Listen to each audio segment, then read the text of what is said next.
I kept telling myself this week would be perfect. It's our engagement week, I said out loud that morning, almost to convince myself. I stood in the kitchen of my parents' house, holding the ring box like it was the most precious thing I had ever bought. And honestly, it was. I had worked 2 jobs just to afford it. Lena walked in, smiling. "You're up early," she said. "I wanted to double-check the plans," I replied. "The venue confirmed everything last night." She nodded but kept her phone close to her chest, turning it downward whenever the screen lit up. That wasn't normal. "Everything okay?" I asked. "It's nothing," she said quickly. "Just messages from work." "During your vacation week?" I joked lightly. She didn't laugh. "You know how they are." I let it go, though something inside me pressed harder than usual. Adam came down the stairs right then. My older brother. He didn't look at me. Instead, he walked straight past, mumbling, "Morning." "That's all I get?" "A morning during my engagement week," I teased, trying to lighten the mood. He forced a sharp smile. Yeah, congrats and all that." Lena glanced at him for a second, too quick for most people to notice, but I caught it. Or maybe I imagined it. I hoped I imagined it. My mother entered next, immediately scanning the room. "Ethan, did you iron your shirt?" "And Lena, dear, try to stay off your phone. It looks rude in family pictures." "Mom," I said, "we aren't taking pictures yet." She sighed loudly. "Image matters. People talk." I rolled my eyes. "It's our week, not theirs." She gave me that look, the one that told me to stop acting childish. "Try to be mature," she said. "This is a big step." "I know," I muttered. After breakfast, I stepped outside to get fresh air. Lena followed me. "Your mom is just excited," she said. "I know. I just want this week to feel like ours, not a show." She touched my arm. "I want that too." Her voice was warm, but her phone buzzed again. She pulled her hand back and checked it fast. I tried to ignore the sting. "Who's texting?" I asked gently. She shook her head. "No one important. Please don't start the week with stress." "I'm not," I said. "I just want honesty." "You have it," she replied, but she couldn't meet my eyes. Later, I found Adam in the garage. He was pretending to fix something on his bike. "Hey," I said. "Can we talk?" He tensed. "About what?" "You've been distant. Did I do something?" "No," he said quickly. "I'm just tired." "That's it." "Yes, Ethan. That's it." The way he snapped made something twist inside me. But I stepped back. "Okay, just checking." He scraped his tools together loudly, trying to end the moment. The rest of the day felt strange, like the air around us was heavier. At lunch, my dad patted my shoulder. "Proud of you, son," he said. "Marriage is serious."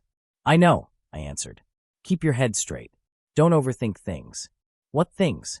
I asked. He shrugged. "You always read too much into small stuff." I pressed my lips together. "I'm fine." He nodded, but his eyes told me he didn't believe me.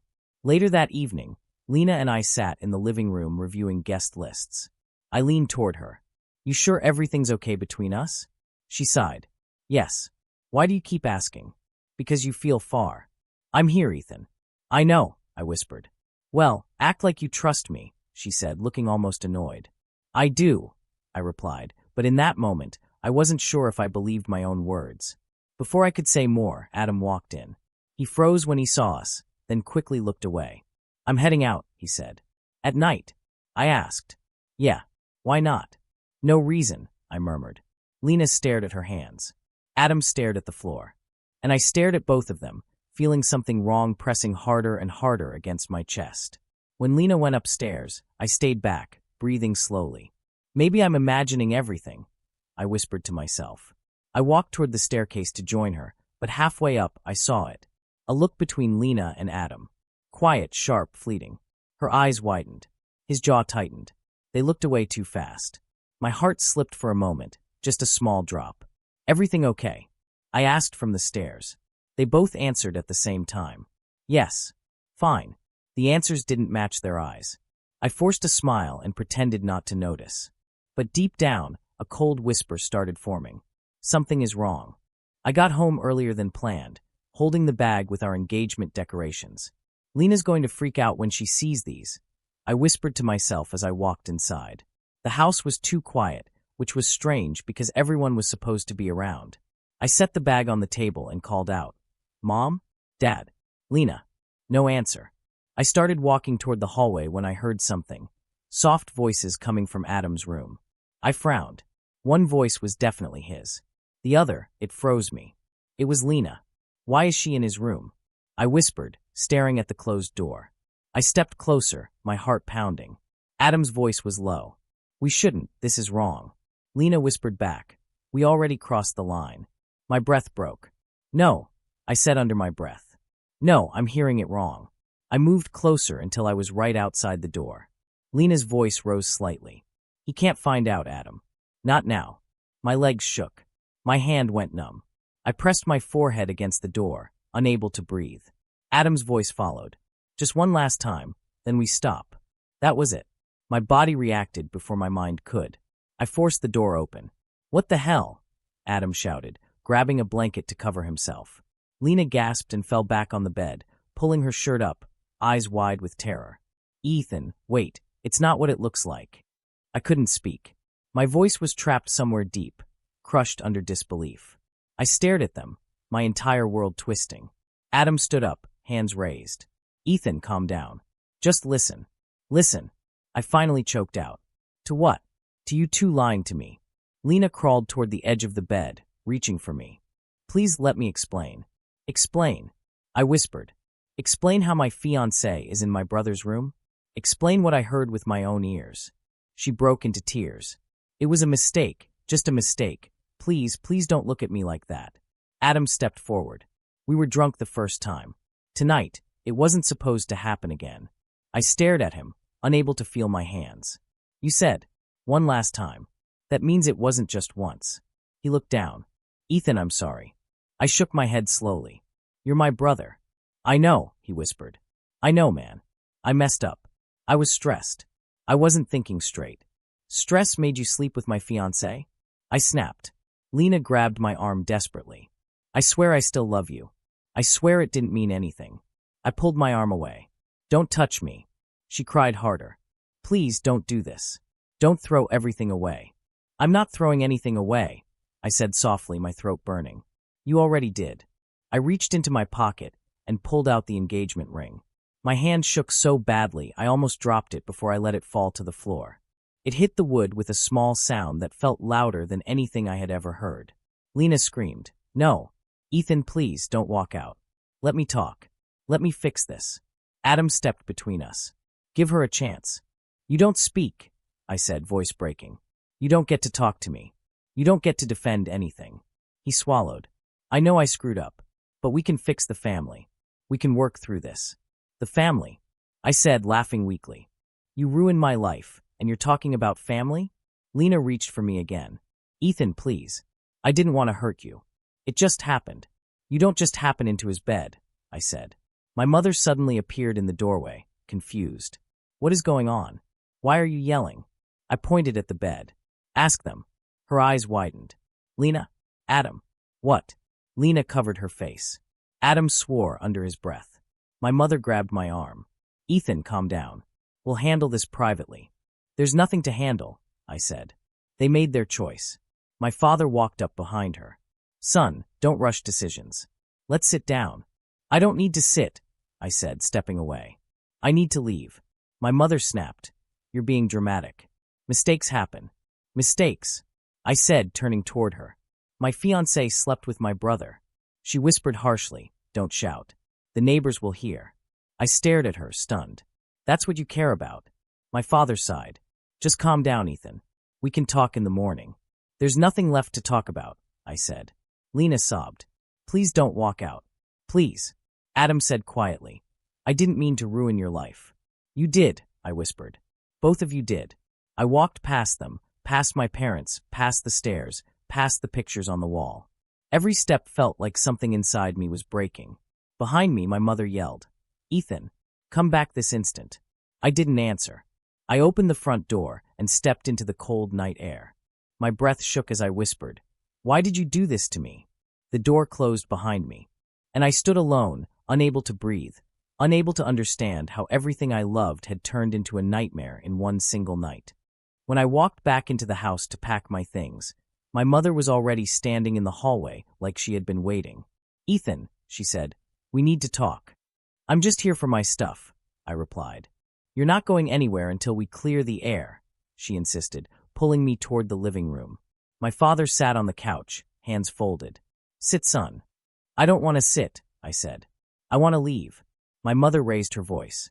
For once, stop acting emotional and listen. That word hit me harder than I expected. Emotional? My fiancée slept with my brother. She sighed. Yes, and it was a horrible mistake. But one mistake shouldn't destroy everything. I laughed under my breath. You think this is small? It happened once, she argued. You don't know that, I snapped. She waved her hand. Even if it happened twice, it's still something a family can fix. Fix, I said. You think I can marry someone after that? My father leaned forward. Ethan, nobody is asking you to forget. We're asking you to forgive. For the family's sake, my mother added firmly. I stared at them. Why is the family more important than me? My mother didn't flinch. Because families survive storms. Individuals don't. Then maybe I don't want to survive with this family. She glared. You don't mean that. I do, I said. I've never meant anything more. Before she could reply, someone rushed through the door. Lena.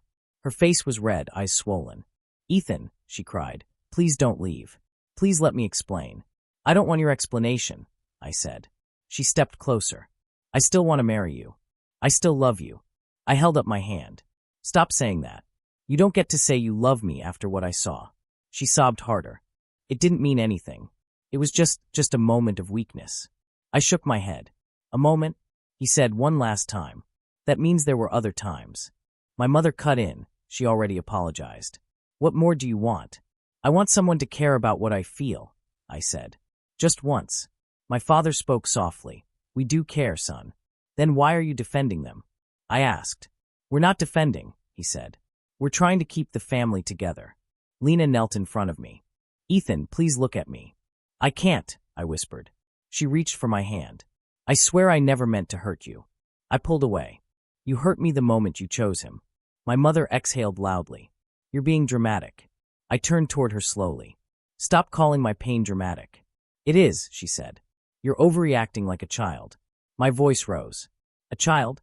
Because I don't want to marry someone who betrayed me. She stepped closer. A man forgives. A man builds. A man thinks rationally. I stared at her in disbelief. So I'm not a man if I walk away from betrayal? You're not a man if you ruin this family over it. I clenched my fists. I didn't ruin anything. They did. Lena crawled toward me again. Please don't throw me away. You threw yourself away when you chose Adam, I said. She shook her head quickly. I was confused. I was lonely. You were busy. So it's my fault now. I asked. No, she cried. I made a mistake. My father spoke calmly. Everyone makes mistakes. I stared at him. Would you forgive Mom if she slept with your brother? He froze. My mother hissed. Don't say something so ugly. It's the same thing, I said. But you expect me to smile and move on? My mother said, you should at least consider giving them a second chance. I laughed, but it wasn't really laughter. A second chance.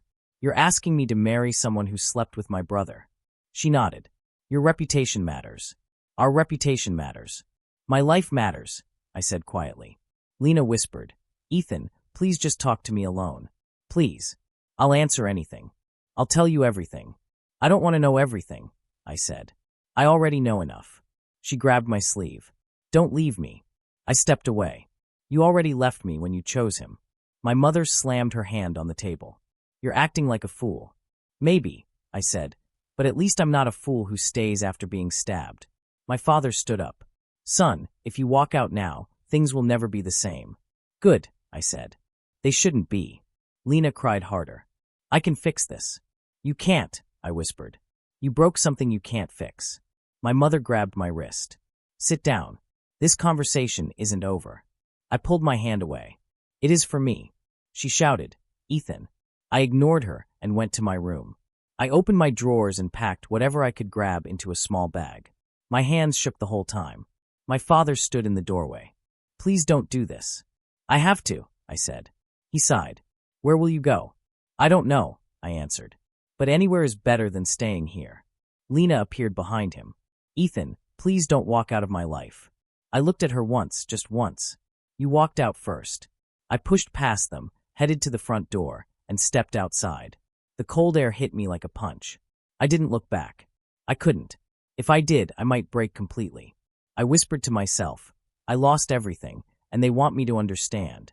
The door closed behind me, and I walked into the night with nothing but a small bag and a shattered heart. I spent the night in a cheap motel that smelled like old carpet and cigarettes. When I dropped onto the bed, everything inside me finally cracked. I buried my face in my hands and whispered, why did they do this to me? My chest tightened until I couldn't breathe. My phone buzzed nonstop, calls, messages, notifications. I turned it face down. I didn't want to hear anyone's voice. I didn't want to hear lies dressed as apologies. When morning light leaked through the curtains, someone knocked on the door. I didn't move. Then I heard a familiar voice. Ethan? It's me. Open the door. Maya. I forced myself up and cracked the door open. She looked at me, eyes full of worry. You look terrible, she said. I feel worse, I replied. She walked in without waiting. Why didn't you call me? I didn't want to bother you. She stared at me. You think being there for you is a bother? I sank onto the bed. I didn't know who to trust. She sat beside me. Start with me. Tell me everything. So I did. Every word came out like broken glass. When I finished, Maya covered her mouth. They didn't actually do that to you. They did, I said quietly. And your parents? She asked. They told me to understand. She shook her head. Understand betrayal? For what? Family image, I said. Reputation. Harmony. Her eyes softened. You didn't deserve any of this. My phone buzzed again. Maya glanced at it. Who keeps calling? Probably my mom, I said. Answer it, she suggested. I don't want to hear her tell me to forgive them again. She pushed the phone toward me. So block her. I sighed. It's still my mom. She's hurting you, Maya replied. Sometimes you have to protect yourself. The phone vibrated again. I finally picked it up. My mother's voice came through immediately. Ethan, you better come home today. We're having a family meeting. No, I said. Ethan, don't be childish. I said no. You're being unreasonable. I hung up. Maya whispered, good. I turned off the phone. I can't handle them right now. You don't have to, she said. You don't owe them anything today. I looked at her. Why are you here? Because you needed someone, she said simply. And I'm not leaving you alone in a motel while you fall apart. I already fell apart, I said. Then I'll help you stand again, she replied. A soft silence settled between us. I felt lighter for the first time in days. Later, she drove me back to my apartment so I could shower and change. On the way, my phone lit up with messages from Adam. Ethan, I'm sorry. I didn't mean for it to go that far. I don't know what I was thinking. Please talk to me. Maya saw the screen. Do you want to read them? No, I said. He broke something in me. Then block him too. I hesitated. She said gently. He made his choice. I blocked him. When we arrived at my apartment, Maya looked around. At least you have your own space. I don't feel like I belong anywhere, I said. You belong with people who actually care, she replied. After I showered, she handed me a sandwich she bought earlier. Eat, she said. I'm not hungry. Eat anyway, she insisted. Your body needs strength. I took a bite. Thank you. She smiled softly. You'd do the same for me. I didn't answer, but I knew she was right. Later that afternoon, she drove me to work. I didn't plan on going inside, but she nudged me. Just talk to Dean. Tell him what happened. He'll understand. I walked into the office slowly, feeling like everyone could see the cracks running through me. Dean came out of his office. Ethan, you okay? You look pale.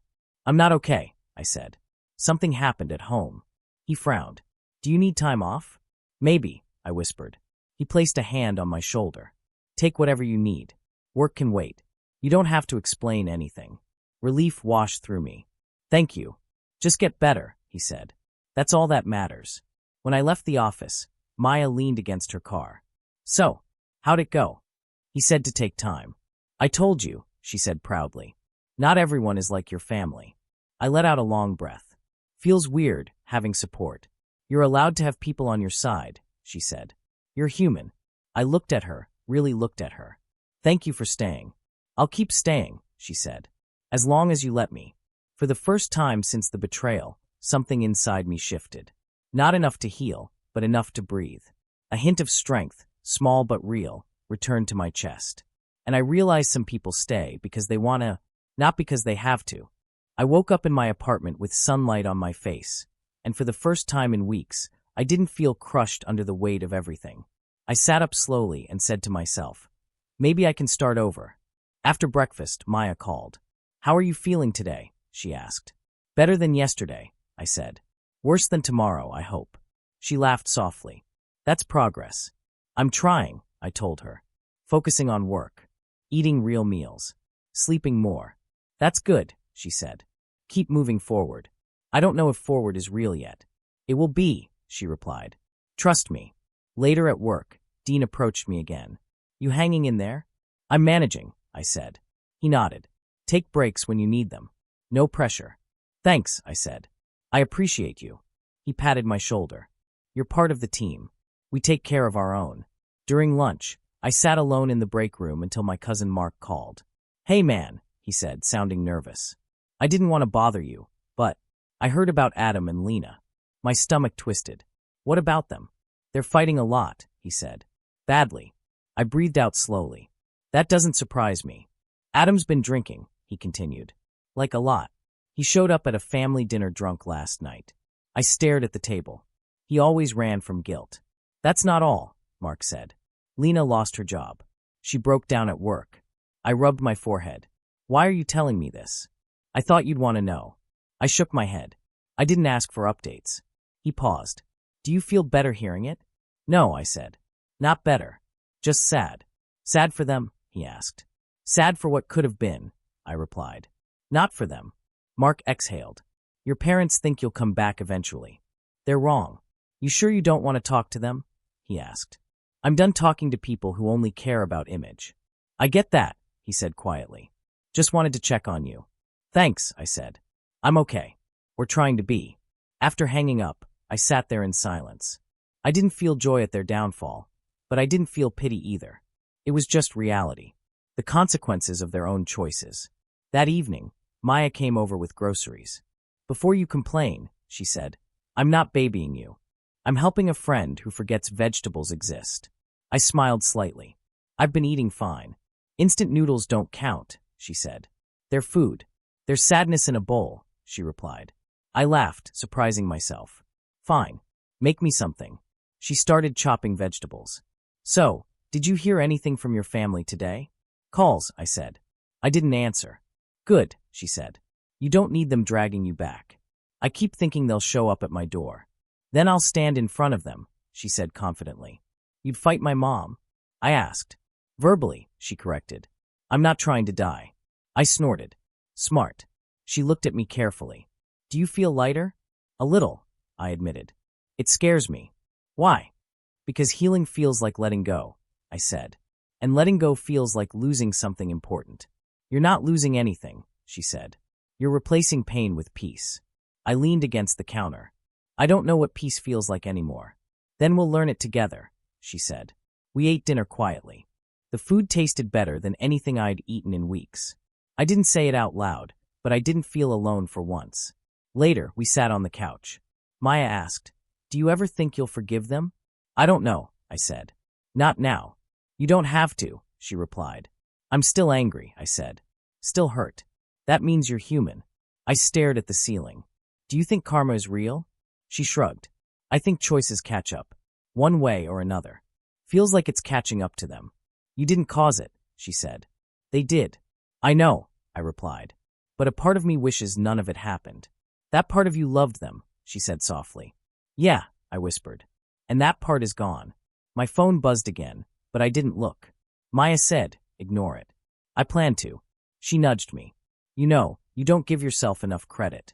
For what? For choosing yourself, she said. Most people stay in toxic places because they're too scared. I wasn't brave, I said. I just broke. Sometimes breaking is the first step to rebuilding, she said. I closed my eyes. I want to feel normal again. You will. One day. Today isn't that day, I murmured. No, she agreed. But it's closer than yesterday. When she stood to leave, I walked her to the door. Thank you, I said. You don't need to thank me, she replied. Just promise me you'll keep going.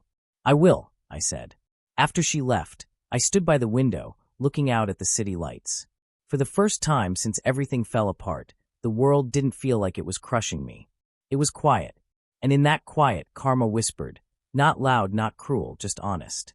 You didn't deserve what they did, but they deserve the consequences of their choices. And for once, I believed it. I was sorting files at work when my phone buzzed nonstop. At first, I ignored it, but the vibration kept shaking the desk. I finally checked it and saw a message from my cousin Mark. Dude, Adam and Lena are fighting at Lakeside Restaurant. Loud. People are recording. I rubbed my forehead. Of course, I muttered. A minute later, another message arrived. She threw a drink at him. Then another. He called her a mistake. I whispered, this was bound to happen. I put my phone away, but it buzzed again almost instantly. This time it was Adam. You ruined my life, his message said. I replied, you ruined it yourself. He immediately sent another. You stole her, you stole everything good from me. I stared at the screen.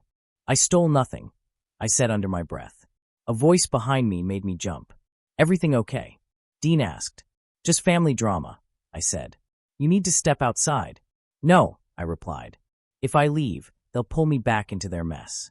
He nodded. If you need anything, let me know. A few minutes later, the front desk called. Ethan, someone's here asking for you. Who? She says her name is Lena. My stomach twisted. I'll be right there.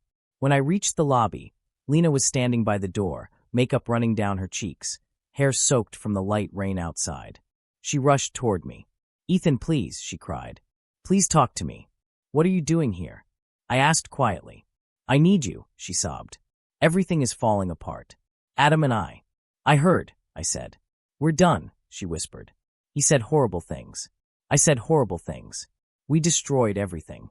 You destroyed it long before today, I said. She grabbed my wrist. Please don't shut me out. I'm sorry. I'm so sorry. You're only here because he left you, I said. Not because you love me. I do love you, she insisted. You loved attention, I replied. You loved what I gave you. She shook her head desperately. No, I made a mistake.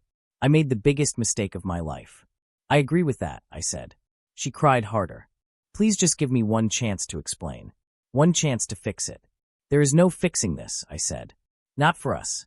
Don't say that, she whispered. You're all I have left. That's not my responsibility anymore, I said. She fell to her knees. Ethan, please. I stepped back. Get up, Lena. Don't do this here. She lifted her face. Why won't you look at me? Because looking at you hurts, I said. Because you were supposed to be my future. I can still be, she said. No, I whispered. You ended that the moment you chose him. She shook her head weakly. He meant nothing. He meant enough for you to betray me, I said. Before she could answer, my phone rang. My mother. I answered with a heavy breath. What? Her voice was sharp. Why is Lena calling me saying you won't help her? Because she isn't my concern anymore. Ethan, she scolded. You need to show compassion. I owe her nothing, I said. You owe this family understanding. I don't owe this family anything, I replied. Ethan, you are acting disrespectful, she snapped. And you're acting blind, I said. Stop calling me. You will not hang up on. I hung up. Lena stared at me. Your mom hates me now. She should hate what you did, I said. What about you? She whispered. I don't hate you, I answered. I'm just done. She reached again, but I stepped farther away. Please don't go, she pleaded. Please don't say goodbye. I already did, I said. Her voice cracked. I'm falling apart. You fell apart the moment you walked into Adam's room, I said. She let out a sob so sharp it echoed in the lobby. The receptionist called out quietly. Do you need me to call security? No, I said. She's leaving. Lena stood slowly, wiping her tears. I never wanted to lose you. You didn't lose me, I said. You threw me away. She winced. I know. And now, I continued, you want me to pick up the pieces of a mess you made. I just want a chance, she whispered. You had chances, I said. I needed you. You chose him. She stared at the floor. I regret everything. Regret isn't love, I said softly. Regret is what comes when consequences show up. She looked up with trembling lips. Are you really choosing to walk away? Yes, I said. For the first time, I'm choosing myself. She covered her mouth, tears falling. Then I guess this is goodbye. I didn't answer. She walked toward the exit. Rain poured harder outside. She stopped at the door and turned back. Ethan, I'm sorry. For everything. I know, I said quietly. But sorry can't rewrite what happened. She stepped outside, and the rain swallowed her figure. She stood there crying, hands shaking, looking completely lost. I watched through the glass, feeling a strange mix of sadness and release. Dean walked up behind me. "You okay?" "I will be," I said. He nodded. "She's hurting." "So am I," I replied. "But I'm finally learning how to protect myself." I turned away from the window. For the first time, my heart didn't follow her. And I stood firm, knowing the life she destroyed would never be mine again. I woke up in my new apartment to the sound of quiet. No arguing, no guilt waiting behind a door, no reminders of what I lost. Just silence. I sat up, stretched, and whispered, "I'm still here." I made it. Later that morning, Maya called. "Good morning," she said. "Did you sleep?" "Yeah," I replied. "Better than usual." "That's good," she said. "You sound lighter." "I think I am," I said. "A little." She laughed. Tiny progress counts. After breakfast, I stepped outside and walked toward the cafe near my place. On the way, my father called. I hesitated before answering. "Ethan," he said quietly, "your brother checked himself into rehab." I paused. "Rehab?" "Yes," he said. "He's been drinking heavily." It finally caught up to him. I let out a slow breath. "I'm sorry he's struggling." "You could visit him," my father suggested. "I'm not ready," I said. He sighed. "Your mother still believes you should have forgiven him." "She can believe whatever she wants," I replied. "My life isn't hers to manage." "She misses you," he said. I shook my head. "She misses control, not me." "Son, I'm done living for what makes everyone else comfortable," I said. "I hope you understand." He stayed silent for a long moment. "I'm trying." "That's more than she's doing," I said softly. After I hung up, I ordered coffee and sat by the window. Maya joined me a few minutes later, smiling as she slid into the seat across from me. "You look peaceful," she said. "I feel different," I replied. "In a good way?" she asked. "In a real way," I said. She stirred her drink. "I heard about Adam. Mark told me." "I guess everyone knows," I said. "You okay with it?" "I don't want him to suffer," I said. "But I can't save him." "That's not your job," she replied. "He dug the hole." "And I climbed out of mine," I said. She smiled gently. "You really have." I exhaled slowly. Lena moved away. Maya raised an eyebrow. "Far." "Another city," I said. "New job, new start." "Does that bother you?" she asked. "No," I replied. "I hope she finds peace. Just far away from me." Maya nodded. "Distance can be healing." "Yeah," I said. "For both of us." We walked outside after finishing our drinks. The sun felt warm on my face. Maya nudged my shoulder. "So, how's life on your own?" "Quiet," I said. "Strange. But good strange." She smiled. "Good strange is a win." "I'm still figuring things out," I added. "My emotions. My identity. Everything." "That's normal," she said. "Healing isn't a straight line." "I keep thinking I should be over it by now," I confessed. Maya shook her head. "Pain doesn't run on a timer. It leaves when it's learned what it came to teach." I stopped walking and looked at her. "What do you think mine came to teach?" "That you matter," she said gently. "That your heart isn't disposable. That you deserve loyalty." I swallowed. "It still hurts." "It will," she said softly. "But you're not broken anymore. Just healing." "Thank you," I said. "You don't have to thank me," she said. "I'm here because I want to be." We walked toward the park, sitting on a bench overlooking the water. I leaned back. "Do you ever think about us?" She looked at me carefully. "Sometimes." "And?" I asked. "And I'm not going anywhere," she said. "But we don't have to rush. Let's let this grow slow." "That's what I want," I said. "Something real. Something steady." She smiled. "Then we're on the same page." My phone vibrated again. A text from my mother. "You should come home. We're still a family." I sighed. Maya said, "You don't have to respond." "I know," I said. "But I'm done letting her words decide my direction."